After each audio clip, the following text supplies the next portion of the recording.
you got to ask yourself, why? Why are people losing who they are in a position where they thought they would be doing exactly what they should be doing? You have got to have some piece of you that lights you up, that you're still pursuing, that is not all attached to the job, honestly, that's not all attached to the family, that's not attached to the schooling or the degree. I think that God created us with gifts and with talents, and He wants us to continually be growing. Welcome to the Serve One podcast. My name is Philip. I'm a campus pastor at Elevation Church, and I absolutely love being a part of this church. I love what I get to do. I love being on staff here, and being able to be a pastor is something that I always dreamed of. And so it's the joy of my life to be able to do this work. I hope this podcast has been helpful for you. Today, what we're doing is we are wrapping up a series on growing the 5 F's, that being family, faith, fitness, future, and finances. Today, we're talking about your future. Last week, we talked about your finances and growing in that area. The big thing was getting out of debt. That's the biggest thing that I need you to do, and have a plan for your money. Today, we're going to talk about your future. And when I talk about your future, I mean, who are you growing to be? Who are you growing to be?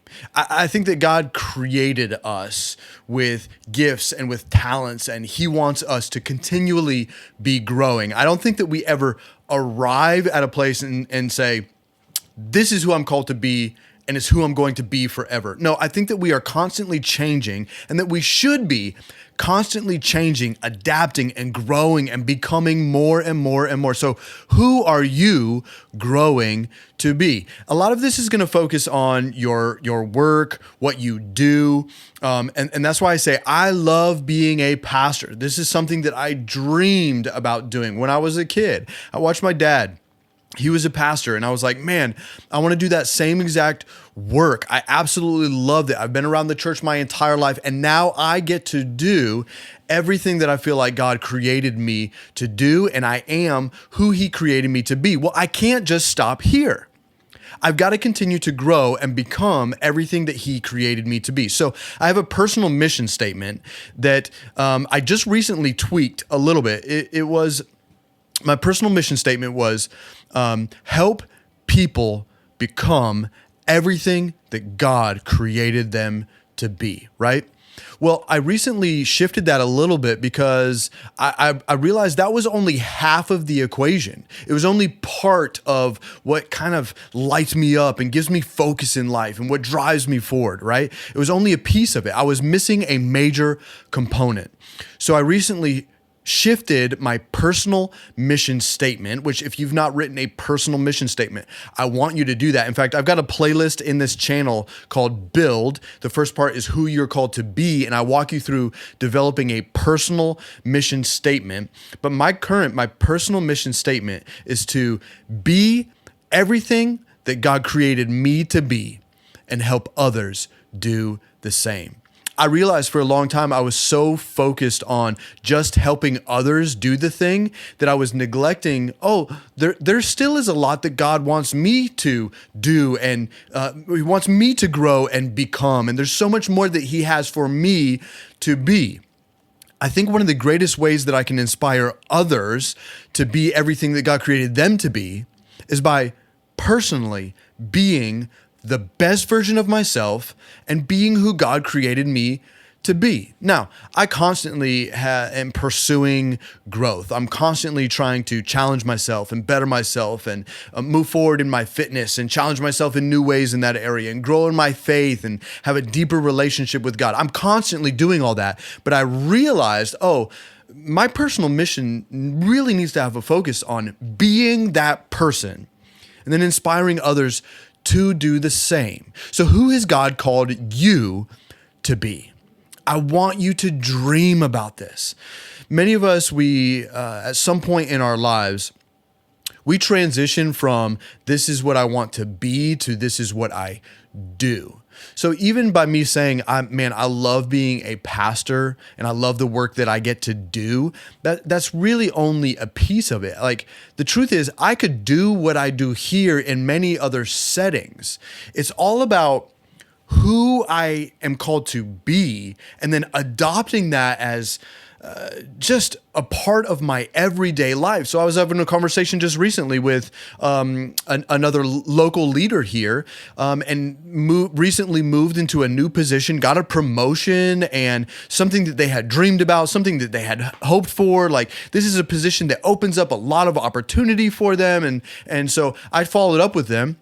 I said, "Hey, how are you liking it right now?"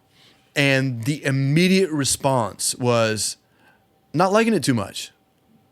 Really, this that I've gotten into, this is tough. I didn't know it was going to be like this. I didn't know that I was going to have to deal with all of this stuff." And to me, what the person was describing was a lack of understanding about who they are called to be. See, they fought to get themselves into a position that they may not be uniquely wired for. So the gap between their skill set and the way they need to operate right now is significant. You know what it's like when you find yourself in a situation where you're like, man, this is just what I was created to do. Everything comes natural for you. The conversation seems so much more easy. You're eager to get into it. You're eager to show up every day. You're learning new things about it. It's because you're operating in a space where you were created to be this person. And here I am talking with somebody who's like, man, I didn't know it was going to be like that.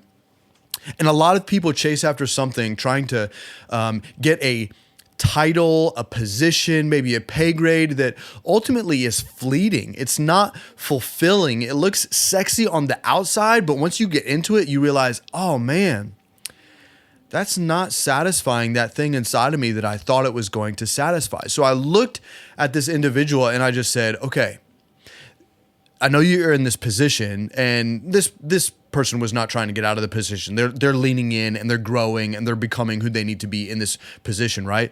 But I looked at him and I said, I need to make sure that you don't lose you while you're operating in this position. You have got to have some piece of you that lights you up, that you're still pursuing, that is not all attached to the job, honestly, that's not all attached to the family, that's not attached to the schooling or the degree.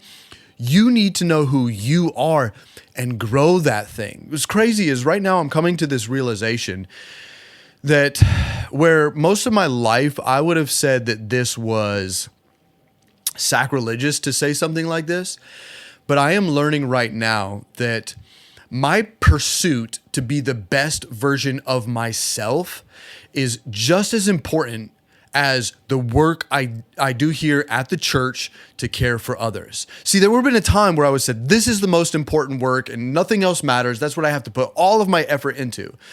But then when I started to see other ministers fall off and do things that they never expected they would do, I realized they are losing themselves in this thing that at one point they would have said, this is mission, this is my why, this is my passion, this is what drives me forward. Yet they're all losing themselves in that. You got to ask yourself, why? Why are people losing who they are in a position where they thought they would be doing exactly what they should be doing? It's something that I had to wrestle with pretty significantly. And as I progressed through that and realized people are hiding and holding back who they are so that they could serve something else, puts them in a headspace where they are never acting in accordance with who they were created to be. When you do that, it creates all kinds of anxiety on the inside.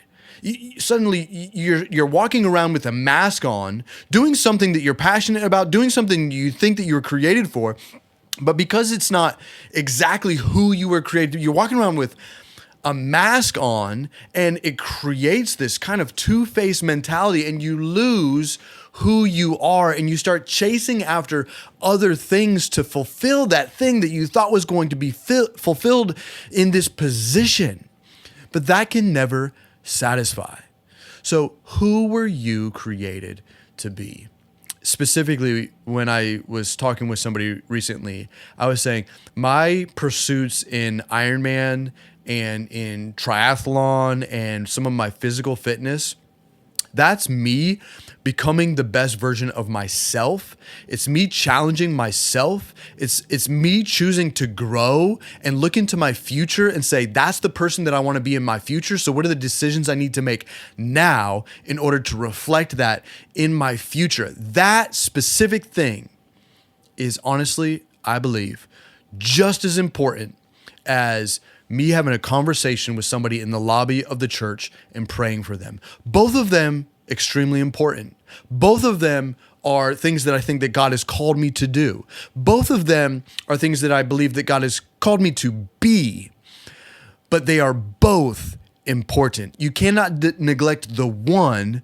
You cannot sacrifice the one in order to gain the other thing that you feel like is noble. Why can't you have both? Why can't you chase after both and truly be who God created you to be? Now, I know a lot of us are in a position right now where we're even struggling to get into that dream job. Do that, pursue that, become that, but do not lose yourself in the middle of all of that. I want you to have personal passions. I want you to have personal dreams. I want you to experience personal growth. People who grow are happy people. People who are progressing in life are happy people. And I want you to progress and live a fulfilled life that you are happy with, that you can look back on your life and say, yes, I did everything that God called me to do. I have become everything that God created me to be. That's what I want for you. I want you to grow. So make sure that you're setting goals. Make sure you're sitting down and wrestling with those goals in any area of the 5 F's, and that you're setting out to accomplish those goals, and you're figuring out what are the things that right now cause you to be stuck, and where can you grow through those things, and how can you overcome those obstacles? What's the most important thing to you? And I want you to pursue that thing. Who do you want to be in the future? Start doing the things you need to do now in order for that to be your reflection in the future. I want you to grow. Chase after everything that God created you to be. I love you guys so much. Doing this podcast has been absolutely amazing this year. I hope that you're consuming the content. We were able to put out a lot that I know will help you. I hope that you still share this with somebody. We're going to take a break from the podcast, and at some point in the future, I will be bringing something back. I don't know what that is. It'll be a new version. It might be a new podcast. It might be something different in the future. But for right now, we're going to be taking a break. So thank you for coming along with us in this journey. I'm excited to hear how God is working in your life.